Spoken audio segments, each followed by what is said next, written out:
Assalamualaikum warahmatullahi wabarakatuh. Al-Fatihah biniyati du'a wal qabul wa syifa wa sumah wa salamah wa najah wal barakah wa nafa'ah bi jahi sayyidina Rasul Muhammad sallallahu alaihi wasallam ila hadratin Abdul Mustafa Muhammadin sallallahu alaihi wasallam wa alihi wa ashabihi wa azwajihi wa dhurriyyatihi wa aba'ihi wa ikhwanihi minal anbiya'i wal mursalin salawatullahi wa salamuhu alaihi wa alaihim ajma'in. Semoga sadatina Abi Bakr wa Umar wa Utsman wa Ali wa ashabil badril kiram. Semoga arba'atul a'immatil mujtahidin wa muqallidin bid-din wal ulama'il a'lam wa syuhada'i wa sholihin wal awliya wal musannifin wa sahabatus syufi'in wa mu'min khususnya Syekh Al-Jilani radhiyallahu anhu. Semoga jami'i awliyatus sahab jami'i awliya fi hadhil wilayah وخصوصا وعليكم بطاعة الشيخ الهاشم أشعري وأصوله وفرعه أن الله يعلينا ويهدي في الجنة ويعيد علينا من بركاته وأسرارهم ونورهم وعلومهم ونفعته بالدين والدنيا والآخرة من أرواح أمة المسلمين والمسلمات من مشارق الأرض إلى مغارب بلدها وبلد خصوصا أن الله يتوشاهم بالرحمة والمغفرة والسنة ويختم لنا ولكم بالحسن والعافية وشرائع الرضا وإلى حضرتنا المصطفى محمد صلى الله عليه وسلم. الفاتحة. أعوذ بالله من الشيطان الرجيم. بسم الله الرحمن الرحيم. الحمد لله رب العالمين الرحمن الرحيم مالك يوم الدين إياك نعبد وإياك نستعين اهدنا الصراط المستقيم صراط الذين أنعمت عليهم غير المغضوب عليهم ولا الضالين.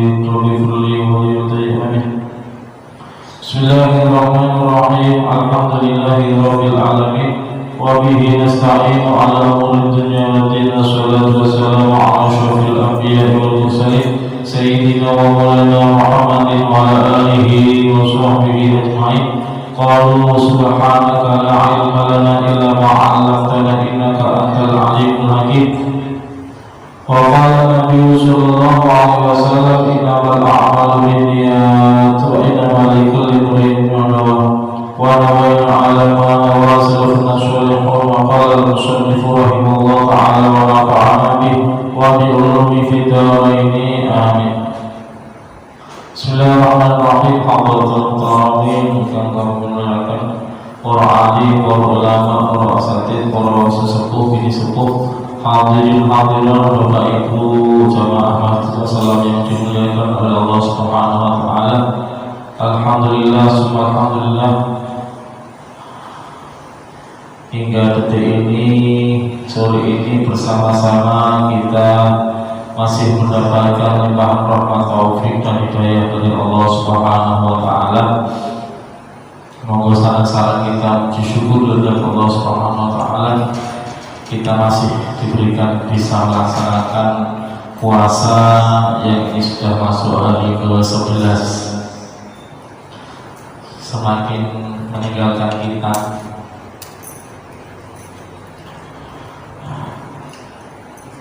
Monggo saran-saran kita niati duduk kita di masjid yang mulia ini dengan niat-niat yang baik, niat ibadah kepada Allah Subhanahu wa taala, niat iktikaf, niat thalabul ilm, niat zikir, niat intidhar salatul maghrib jamaah, yang mana semuanya dalam rangka mengharapkan ridha Allah Subhanahu wa taala.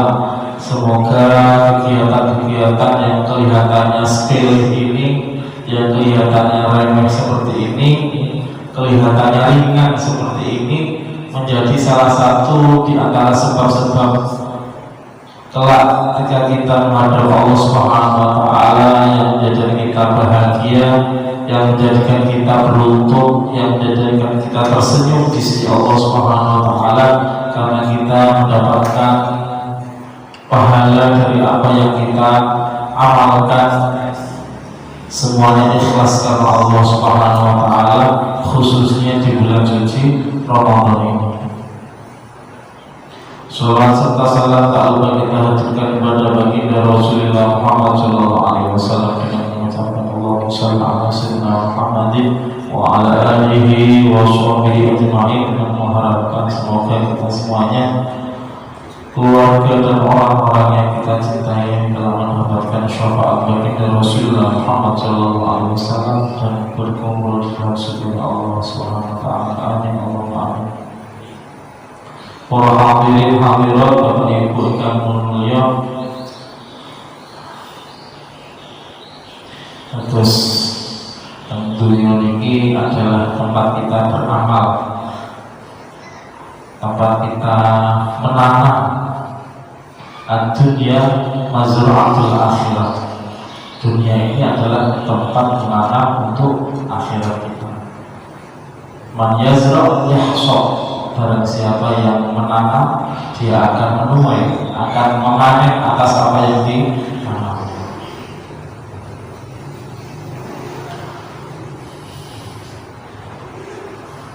Para hadirin yang mulia, semoga kita lanjutkan ngaos ngalam barokah dumateng Hadratus Syekh Romo Kiai Muhammad Hasyim Asy'ari.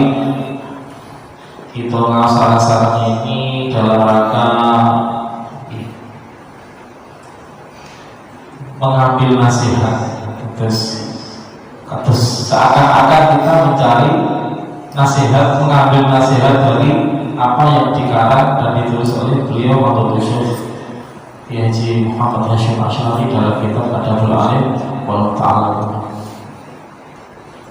Kita masuk masih bab di ada orang yang menuntut ilmu untuk dirinya sendiri. Ada 10 bab dan kita sampai di bab yang ke-6.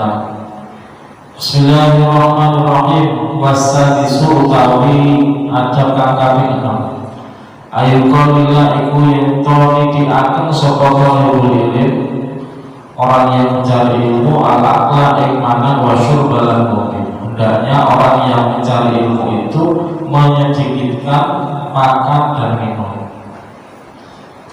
Kenapa? Fa'inna syaba'a mongko setuhu diwarak perut yang kenyang yang naku iku bisa nyegah warak minal ibadati saking sergap ibadah. Wa yusqilul wa ngebolaken apa warak al badana ing awak. Kondisi perut yang kenyang itu bisa menyebabkan kita malas ibadah dan memberatkan berat badan. Nek wareg kawanane ngantuk mawon.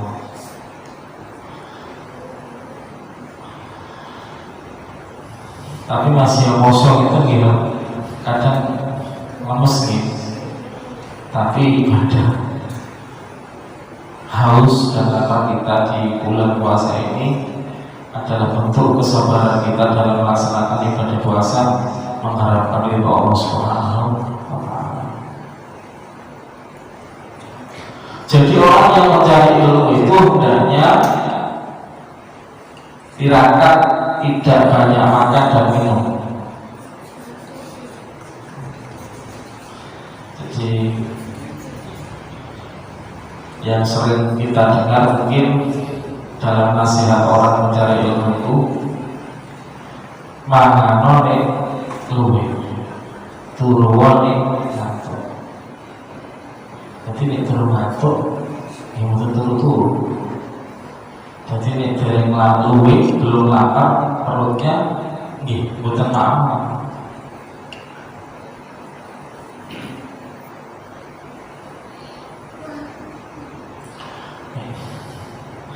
Ya, terus sejarah-sejarah ulama kita di Indonesia ini mayoritas adalah ahli tirakat, ahli riyadhah.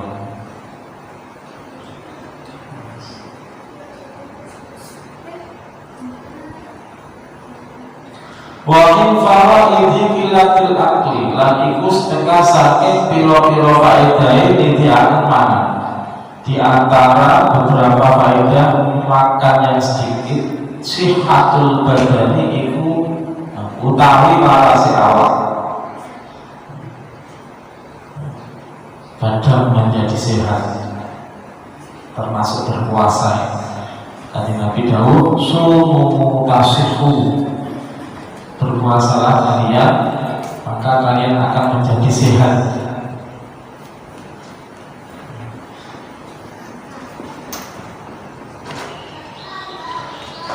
Wadaful amrodi lan nolak piro-piro penyakit al-badaniyati kang bangsa awak. Termasuk faedah makan yang sedikit itu bisa mencegah penyakit-penyakit fisik.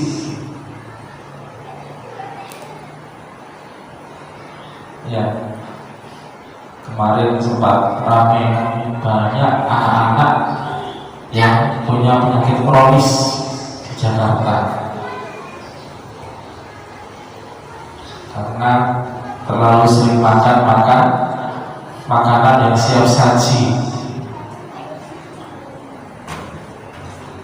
tanpa terkontrol. Usia masih belia, masih anak-anak, tapi punya penyakit kronis.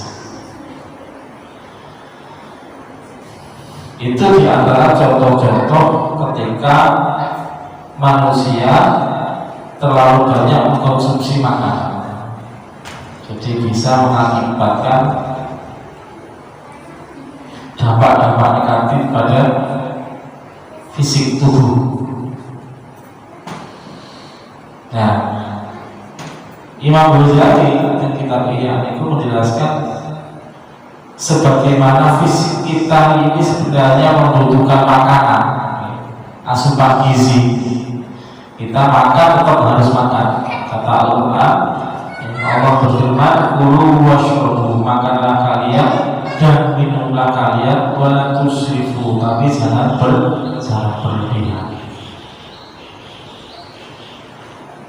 Sebagaimana fisik kita, badan kita ini butuh asupan gizi, butuh makan. Kalau nggak makan akan lemes.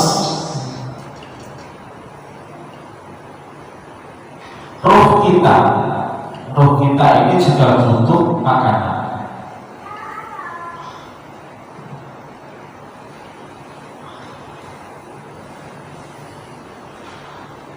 Nah, makanan roh kita itu apa? Adalah dengan melakukan amal-amal soleh, melakukan aktivitas yang dalam rangka taqarrub, mendekatkan diri kepada Allah Subhanahu wa Ta'ala. Itu adalah makanan roh kita.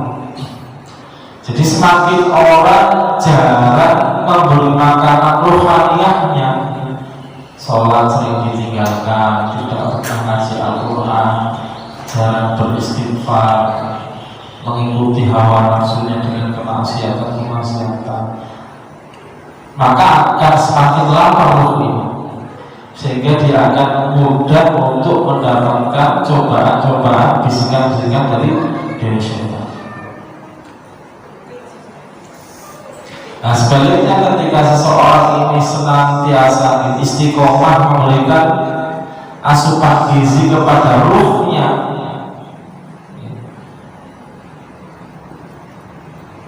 senantiasa taat pada Allah, waktunya sholat 5 waktu, dengan berjamaah, dilanjutkan dengan berzikir, dilanjutkan dengan membaca Al-Quran, membaca istighfar, membaca sholawat, maka semakin kuat ruh ini. Ketika semakin kuat ruh ini, maka cahaya-cahaya petunjuk hidayah dari Allah Subhanahu wa Ta'ala juga semakin kuat.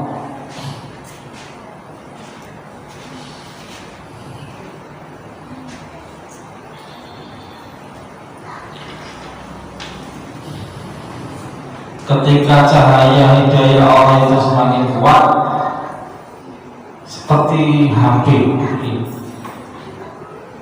maka sinyal itu pun semakin kuat. HP itu sinyalnya kuat, ngomong itu ada, telepon, video call, tidak ada gangguan.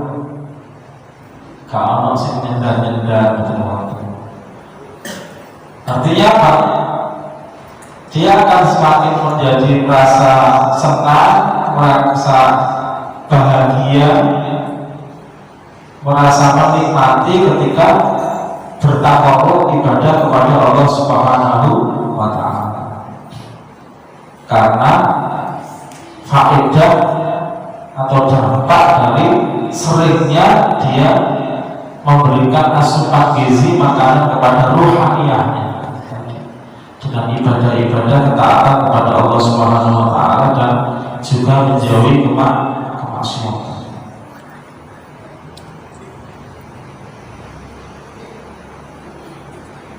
Terus Gusti Allah dalam hadis qudsi, barang siapa yang mendekat kepadaku dengan satu kilat, maka aku akan mendatangi sejahtera.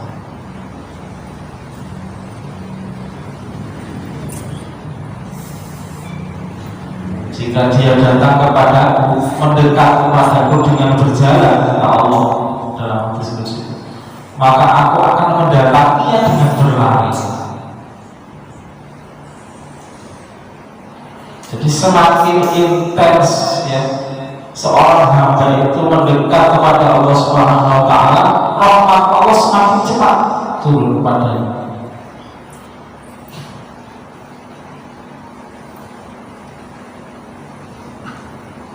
Karena dalam bertaubat itu kan Allah itu sangat bahagia.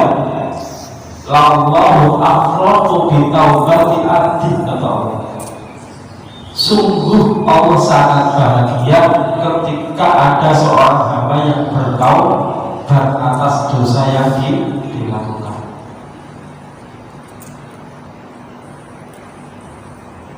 Bertaubat itu kan secara bahasa kembali, karena setelah tersesat dalam kemaksiatan kembali kepada Allah Subhanahu wa Ta'ala dengan bertaubat. Itu menyebabkan buat Allah bahagia.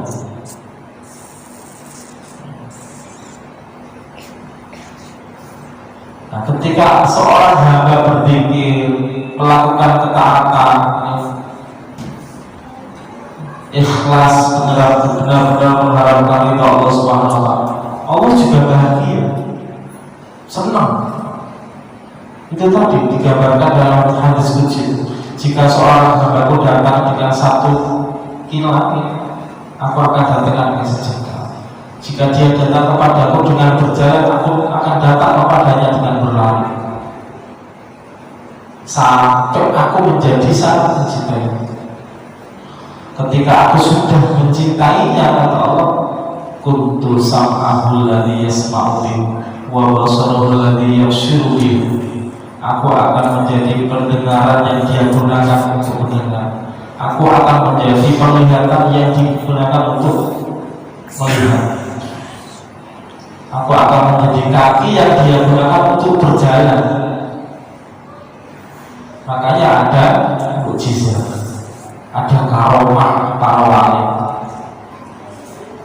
Bagaimana dalam sejarah dituliskan Sayyidina Umar bin Khattab radhiyallahu anhu berpidato di Madinah, tapi suaranya terdengar di Mesir.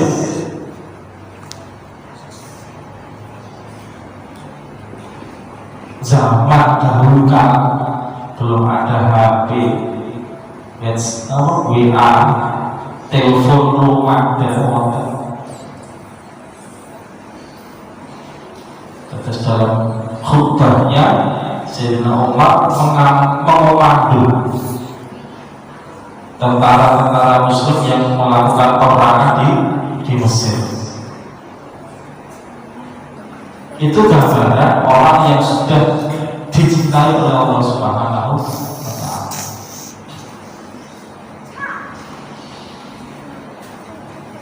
Apa sih menurut doa hukum mustajab?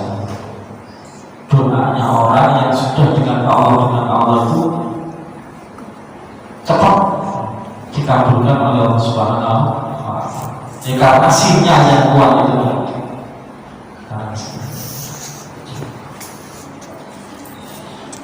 manusia yang kuat itu tadi didapatkan dari mana? Dari seringnya kita memberikan konsumsi ruhaniyah dengan takarrub, dengan ketaatan kepada Allah Subhanahu wa Ta'ala.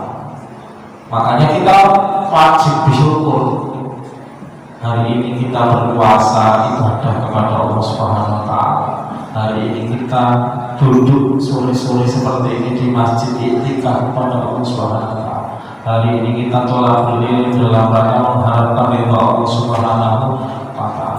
Hari ini kita, sore ini kita menunggu intidhar jamaah di sholatul maghrib, menunggu sholat maghrib berjamaah di masjid yang mulia ini.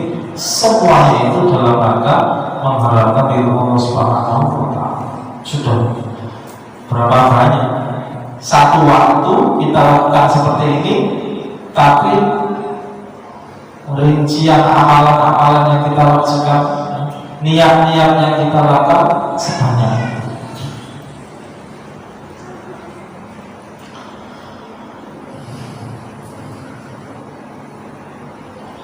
Jadi kalau badan fisik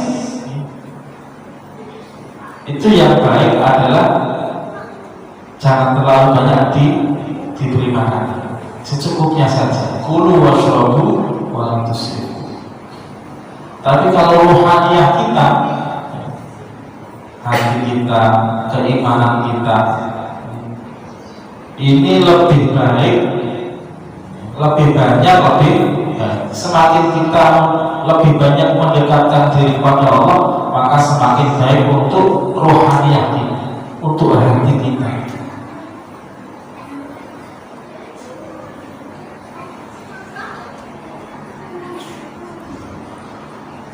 Fa'inna sababah mongko setuhuni sebab piro-piro penyakiti awak iku kasratul akli wa kasratul syurbi, iku akeh makan dan akeh secara fisik.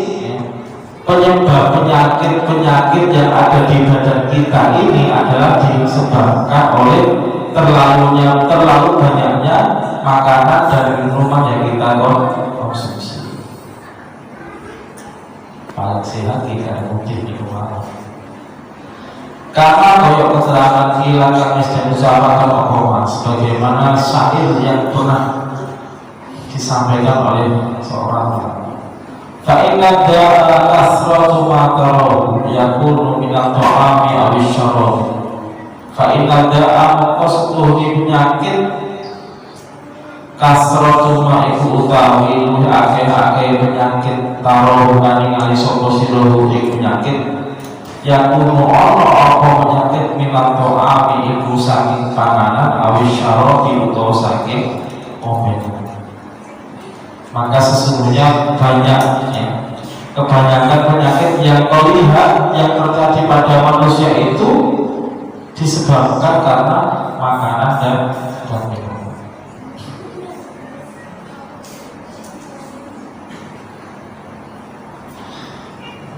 Talibul ilm, orang yang mencari ilmu hendaknya menyingkirkan makanan dan minuman.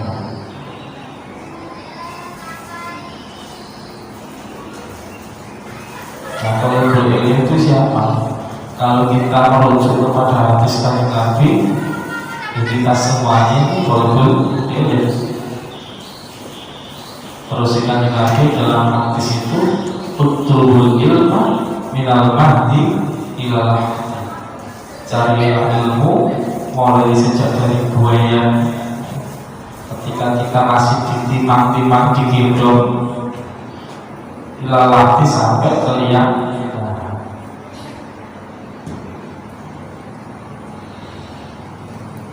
Karena ilmu Allah itu tidak terbatas.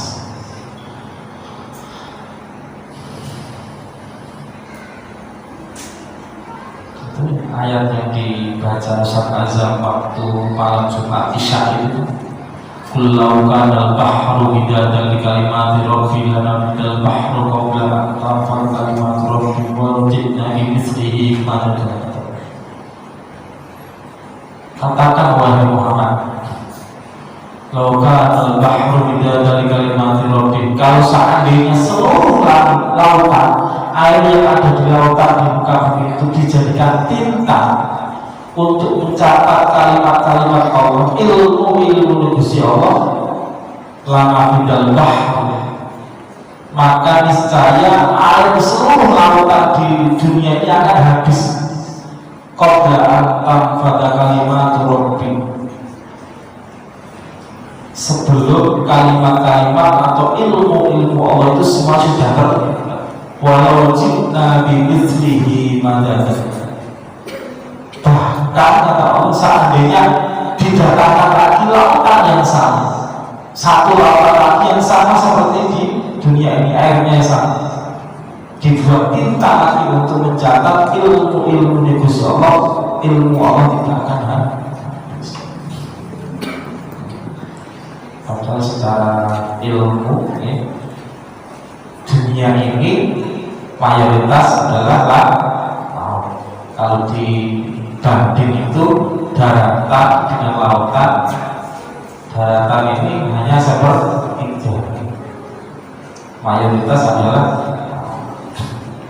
Bapak Mali ketika hasil banjir itu ya Allah, saat ini saudara-saudara kita yang sedang tertimpa musibah banjir bulan puasa gitu, kalau ningali berita omai kalau abad Islam, semoga Allah memberikan kesabaran ya.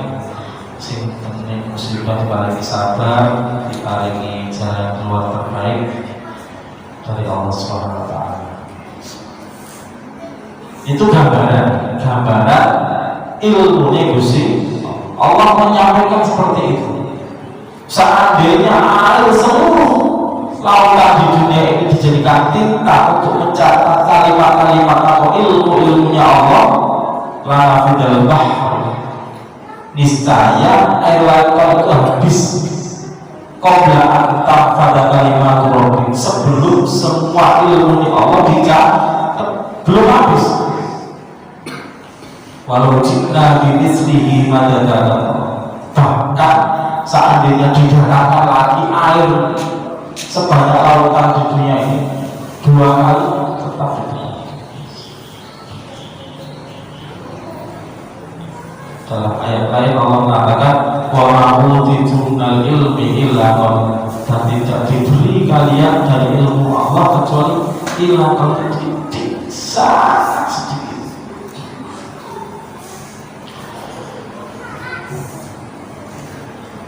Makanya biasanya orang yang semakin banyak ilmunya itu semakin menuduh, semakin merasa bodoh. Saking semakin banyak mengetahui ilmu dan rahmatnya Allah Subhanahu wa Ta'ala, dia akan merasa semakin kecil, semakin bodoh, semakin tidak bisa dan sebagainya, sehingga tidak bisa sombong. Akhirnya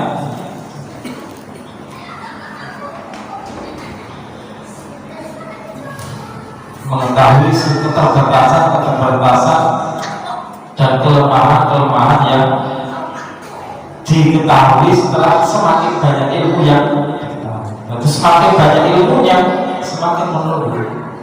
Semakin orang punya banyak ilmu, dia akan menjadi semakin lebih bijaksana. Di antara kebijaksanaannya apa? Gampang menerima perbedaan orang. Oh, kenapa kok seperti itu orang ini? Oh, karena orang ini mengikuti pendapat ini. Pendapat ini seperti ini, dalilnya seperti ini. Jadi semuanya menjadi semakin nggak apa. Karena perbedaan itu termasuk sunnah Gusti Allah.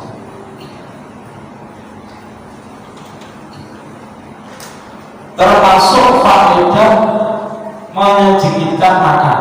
Yang pertama tadi, badan menjadi sehat. Wasihatul qulub bilan sehati biro ati minat tuyani saking lanjut wal batoni lan sombong.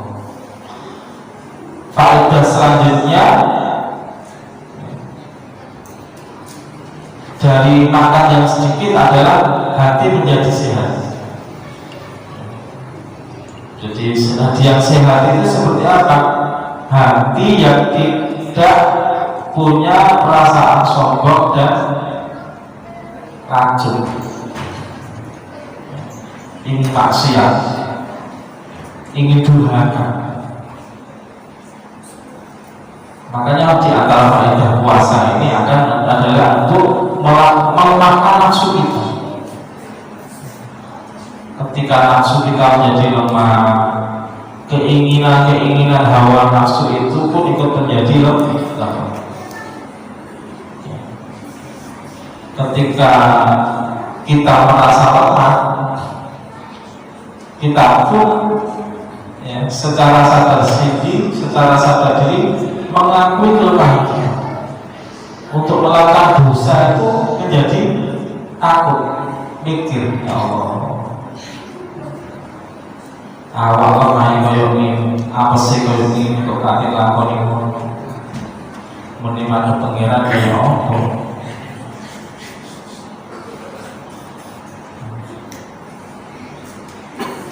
Termasuk sehatnya hati itu adalah menyelamatkan hati kita dari sifat sombong.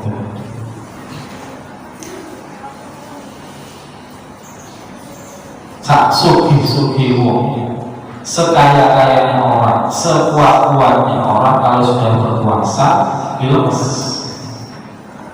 Dari dari lemahnya fisik karena puasa itu tadi, kemudian dia menjadi sadar diri.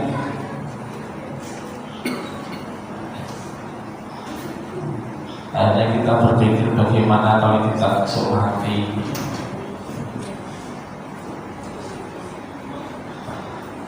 Tidak akan ada yang bisa memberikan faedah kalau orang sudah mati. Kekayaan miliaran, seberapa banyaknya pun kekayaan yang ditinggalkan, kalau itu belum disedekahkan, maka tidak ada yang bisa memberikan pertolongan, memberikan manfaat.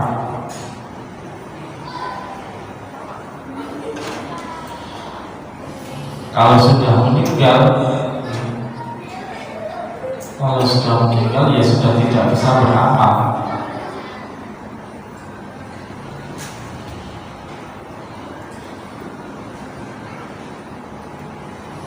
Jadi keberkahan Ramadan ini benar-benar harus kita maksimalkan. Ketika kita lemah berpuasa, badan lemas, tapi Allah mengiming-iming kita. Ayo sholat sunnah, pahalanya 1 sholat fardu. Ayo sholat jamaah, pahalanya 70 kali lipat sholat fardu. Ayo qiyamul lail, dosa-dosanya diampuni Allah Ta'ala. Ayo sing ikhlas poso, dijogo posoni agar dosa-dosanya diampuni. Dengan kondisi puasa, dengan kondisi badan kita yang lemah, tapi kita mendapatkan suntikan semangat seperti itu dari Allah Subhanahu wa Ta'ala. Kita diiming-iming dengan pahala-pahala yang sangat besar seperti itu, menjadikan kita semakin semangat untuk ingat akhirat.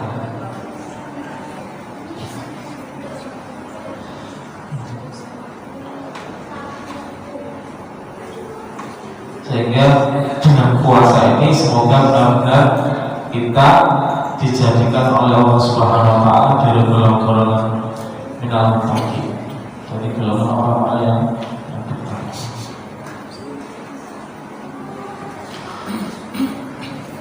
Walang kurang orang dan ningali sapa ahadun siji wong minal auliya saking pira-pira wali Gusti Allah. Tidak dilihat satupun dari para wali Allah wal a'immati lan pira-pira imam wal ulama lan para ulama al akhbar kang gumedhe kang dadi pilihan. Yasifu iku persifatan sapa ahad awu sofu den sifat sapa ahad bikas rotil akli kelawan akeh Kata Habib Syekh Muhammad Hashim Asy'ari, Rawi Kiai Hasyim Asy'ari, beliau dahulu tidak satu pun dari golongan ulama, para wali, para imam yang menjadi pilihan itu punya sifat-sifat banyak makan. Syekhul Khalil yang pernah saya ceritakan kemarin itu dari semongko sak kulit itu.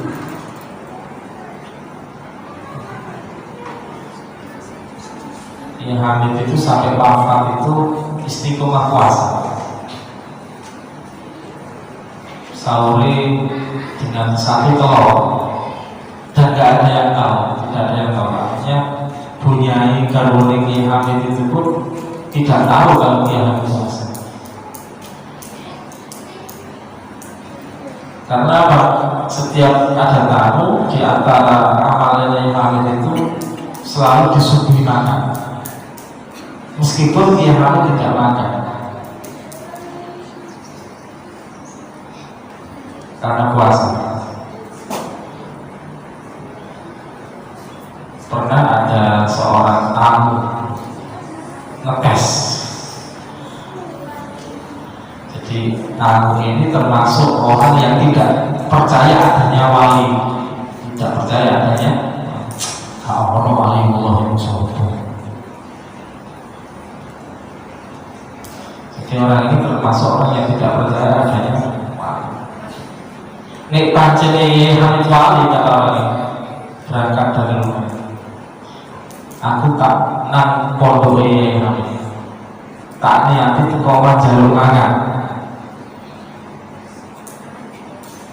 Nek ya Hamid ngerti, nih aku teko apa? Aku lagi percaya ya Hamid wali. Itu pernah terjadi.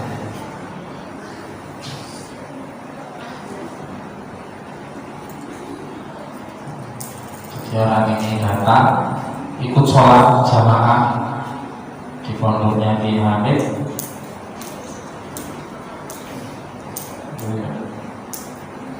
Tidak seperti tamu, seperti orang mukanya jamaah mau. Jadi orang ini tidak datang ke dalamnya Ki Hamid, cuma ikut sholat di musolanya pondoknya Ki Hamid. Pondoknya Ki Hamid itu musola di barat, di timurnya sekitar 300 meter itu dalamnya Ki Hamid. Jadi pintunya Ki Hamid itu menghadap ke musola, ada keringnya penutup. Selesai sholat jamaah, wiritan pondok selesai, orang itu gak datang ke dalamnya Ki Hamid, duduk aja di musola pondok. Terus selesai, kita selesai,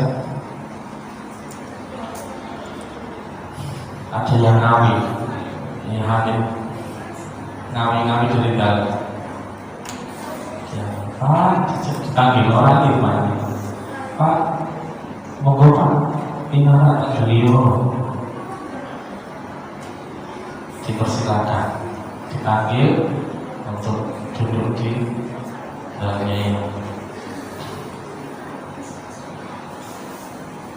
Orang itu datang, duduk di dalamnya Hamid. Hamid puasa. Tapi Ki Hamid sibuk dengan dirinya sendiri untuk hormat tamu. Diambilkan minum, dituangkan teh. Setelah teh ditiangkan, diambilkan nasi dari belakang, dipersilakan. Nah, waktu persilakan makan itu dia tidak bilang tadi, Pak, aku ngoten, jangan begitu katanya. Kapan-kapan kalau mau makan ke rumah saya betul usah lihat ngoten dari rumah, langsung mau lagi betul ngoten, makin saya hidangkan makanan ngoten. Jadi orang itu tidak mau apa, ya hampir langsung seperti itu. Jadi tamunya makan, minum, gila sedep ngoten. Ya, kok tahu saya lihat dari rumah seperti itu.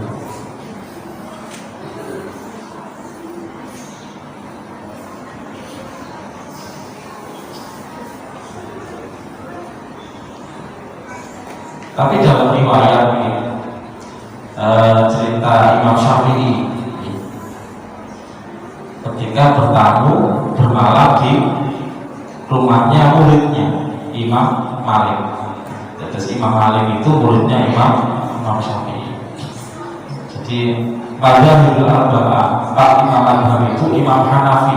Imam Hanafi ini imam yang sezaman dengan sahabat. Jadi Imam Hanafi ini tadi gurunya adalah sahabat di antara sahabat Nabi.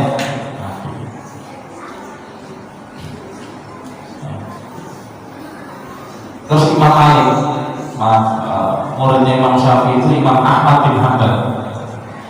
Imam Malik ini nututi Imam Hanafi. Jadi tadi itu Imam Syafi'i muridnya Imam Ahmad bin Hanbal muridnya Imam Syafi'i.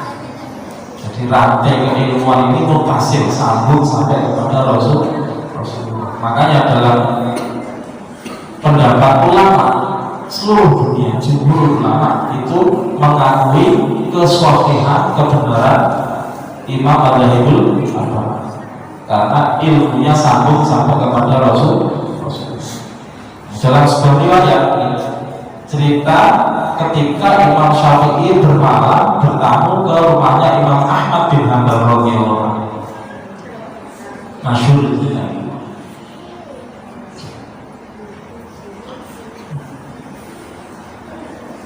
Dan di situ Imam Ahmad bin Hanbal punya seorang putri yang sangat kagum akan kebesaran nama dan kealiman Imam Syafi'i.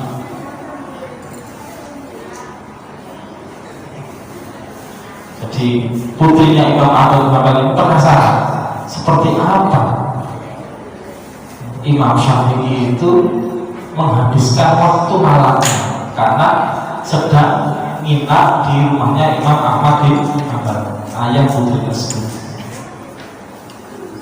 Jadi pengen ngerti. Ternyata waktu makan malam, disuguhi makan malam, Imam Syafi'i makannya banyak.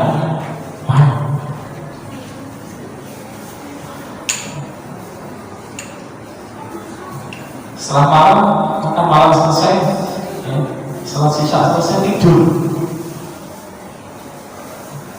Putrinya Imam Ahmad bin Hanbal selalu perhatikan, kok ada yang menuangsa Imam. Kemudian waktu tidur Imam Syafi'i kok tidak terlihat dia mulai, kok gak suka coba aja.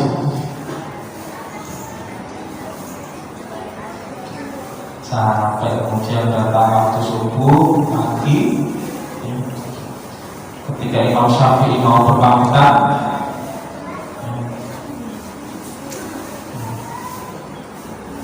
Imam Syafi'i menjelaskan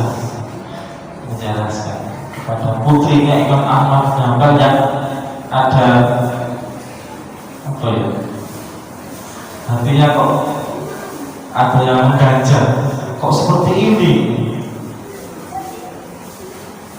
Maaf yakin. Terus waktu malam tidak melihat dia mulai. Padahal Imam Syafi'i itu menjelaskan beliau mengambil waktu malamnya menjadi 3. Sepertiga untuk mutola'ah belajar, sepertiga untuk istirahat, sepertiga untuk qiyamul. Imam Syafi'i menjelaskan, wahai bulanan,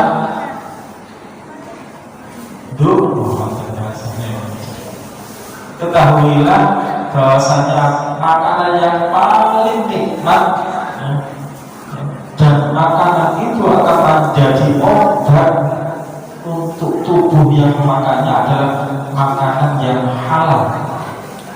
Dan aku yakin 100% makanan yang dihidangkan oleh ayahmu Ahmad bin Hanbal ini adalah 100% makanan yang halal. Kenapa makan kok banyak? Karena aku bahagia. Ini adalah rezeki yang halal dari Allah dan aku niatkan makanan yang saya makan ini untuk obat.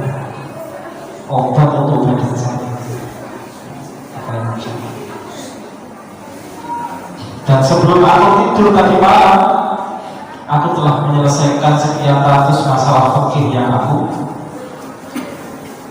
pelajari sekarang.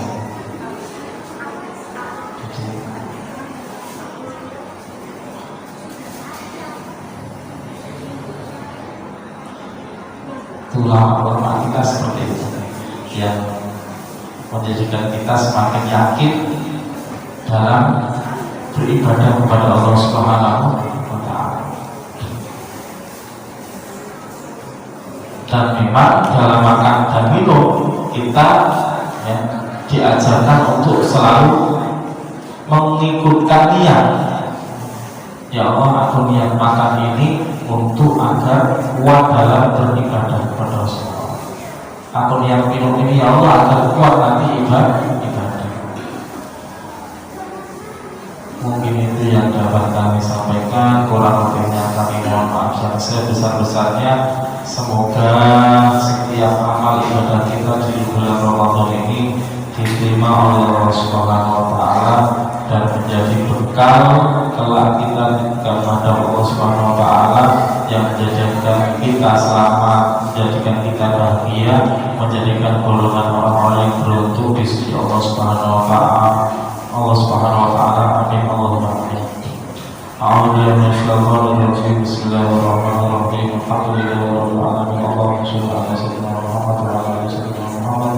Allahumma inna nas'aluka bi haqqil fatihati wa a'udzu bika an taftaha lana bil khair wa tafadhal alaina bil khair wa atu'amna mu'amalatan bil khair wa taj'alna min khair wa tafadhalna bi awliyina wa anfusina wa ahlina wa awladina wa ashabina wa ahbabina min kulli minnatin wa fitnatin wa musibah innaka waliyyu kulli khair wa mutafadhil min kulli khair wa mu'ti li kulli khair bi rahmatika ya arhamar rahimin ya arhamar rahimin ya arhamar rahimin.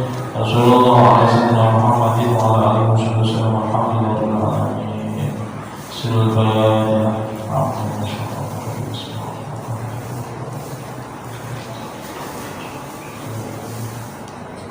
Kurang lebihnya kami mohon maaf. Wassalamualaikum warahmatullahi wabarakatuh.